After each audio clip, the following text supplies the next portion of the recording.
right, let's dive right into this. I want to talk about a couple of tools that I use to beef up my mix bus.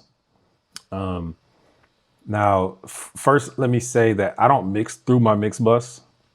I know that some people do, and I'm not saying there's anything wrong with that. It's not. Whatever your workflow is fine. I'm not necessarily here to talk about, workflow or what's the right or wrong way to do that. Do stuff I don't really teach that way.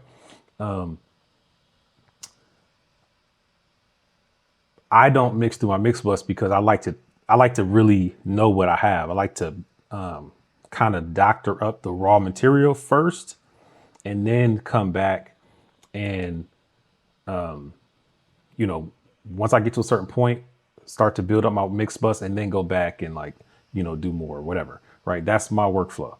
Now, the two plugins I want to talk about are this from Plugin Alliance, the SSL 9000J,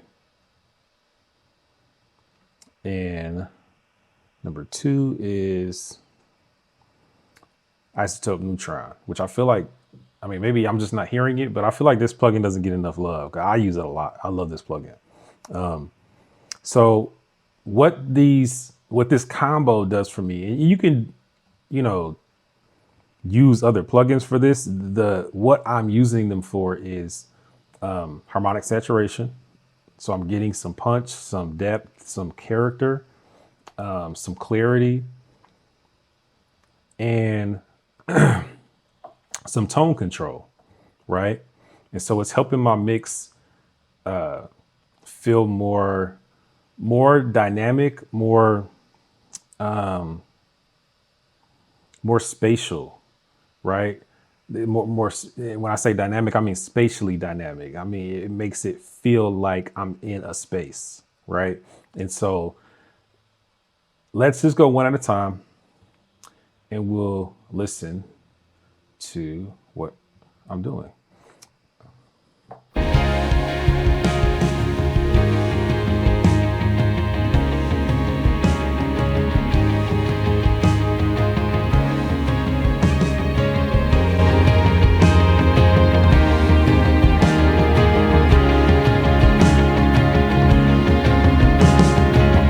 All right, so obviously I'm getting some gain here, but it's not just, boosting up the volume and making it seem like because it's louder, it's better.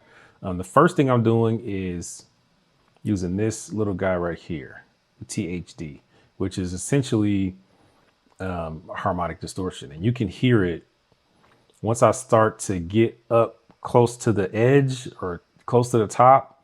You can hear that little bit of crunch that starts to present itself. So I'm gonna turn it up slow.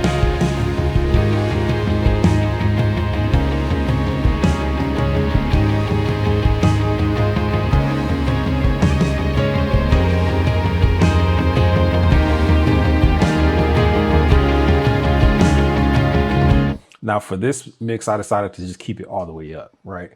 Now, you need to use your ear, right? Because this may not be the right kind of texture for your song. This is contemporary Christian, and it's obviously very more rock forward, guitars, drums, so I wanted it to feel, I wanted that little bit of crunch in there. And I have some little bits of harmonics going on in other parts of the mix as well. But I felt like this kind of brought it all together and it just gave it that oomph I was looking for, right? So let's do another before and after.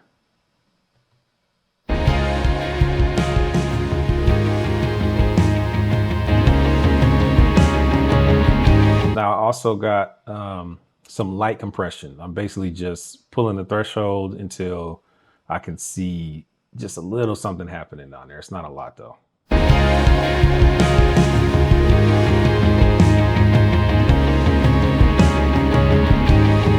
Cool. So obviously this is an analog, modeler. So I just wanted to get the character of this, right? I wanted the mix to feel big. I wanted it to feel, this is a live recording. And so I wanted it to feel like it could hold its weight on a stage, you know? Okay, so next is Neutron. This is one of my favorite plugins. I pretty much use this on every mix that I do. And I'll just kind of start and show you what I actually use, right? So this is a multi-effects plugin, right? So if I click here, you'll see you can throw a compressor on there, EQ, exciter, gate, sculptor, and a transient shaper, right? Now, in this particular instance, I'm just like working from a preset. So I went here. This is kind of usually where I start with this plugin. All-purpose mix bus, right? And what that does is it brings up an EQ that's really not doing too much of anything. It's a really light EQ, and then this sculptor, right? And this is basically the default setting. I think it defaults to 50 actually, yeah. And so what this does, this is basically like your wet dry. This is just how much of the, processing you're gonna have. This is your tone, and controlling, how much of the highs and lows are being affected in what way. And then your speed, which is like your attack and release. And I usually just leave this typically, but obviously, like I always say, none of these settings are none of this is set in stone, right? You have to actually mix. You have to use your ears, right? You can't just get in the habit of just doing stuff because, oh, I'm supposed to use a compressor or I'm supposed to EQ this. Like, no, you need to listen to it. And that will it'll tell you what it needs. And so at this point, so like for a song like this, because I don't have a ton of experience mixing contemporary Christian music, I would definitely be using a reference at this point, right? And so that's kind of that will kind of guide my decision making as far as the tone control, because this is a plugin that's easy to overdo, right? Now, if you're at a point where you feel like you like where your mix is, there's times where I put this on my mix and I feel like it takes away, it doesn't do it justice, and so I don't use it, right? It's not, just like a cure-all, right? It's not going to just make a crappy mix sound good, but it will enhance certain aspects of what you're doing. And so let's just show exactly what I mean. It's like where we are right now, it doesn't sound bad.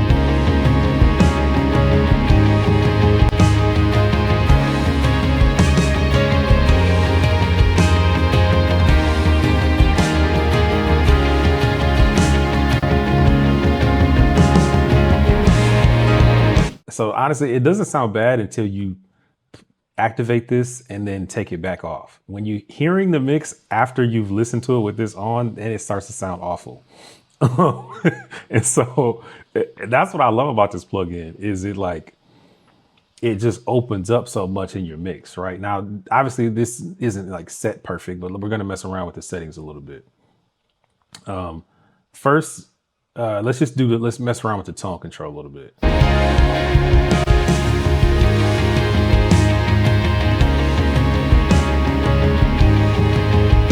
You can see it affecting the highs as I go low. It's muting a lot of the highs. If I go high, it's going to bring out the highs.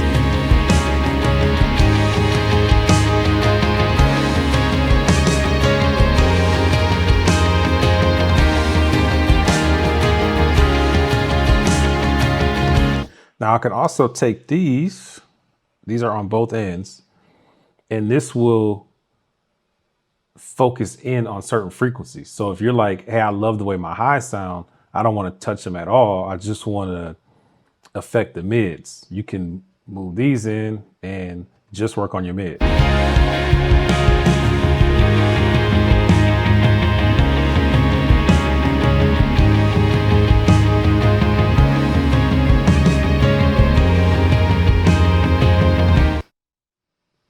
Okay, now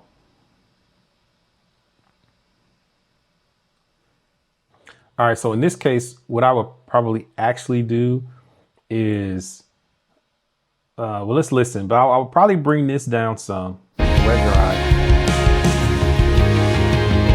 and then bring the tone down some too. Let's just say like maybe a second, not a lot.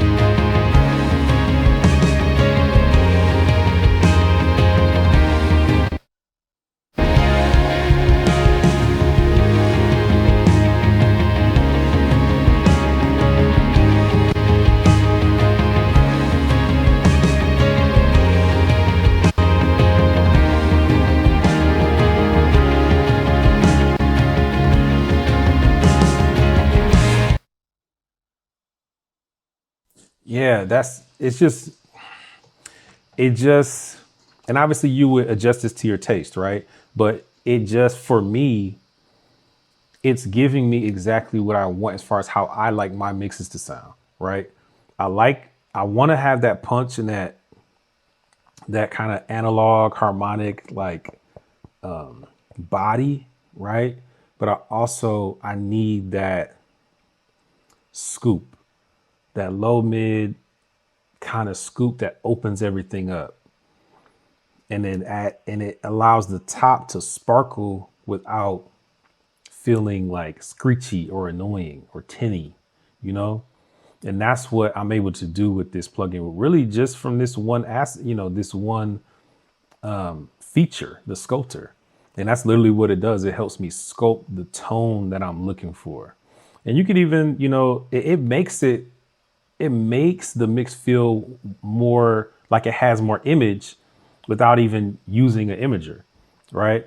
Now it does have an imager down here. I rarely use it because I don't like to overwork plugins. I would probably add it with a different plugin, but yeah, again, like I said, it's not a cure all.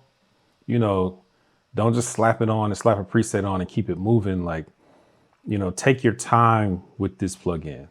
Let's just do one more before and after.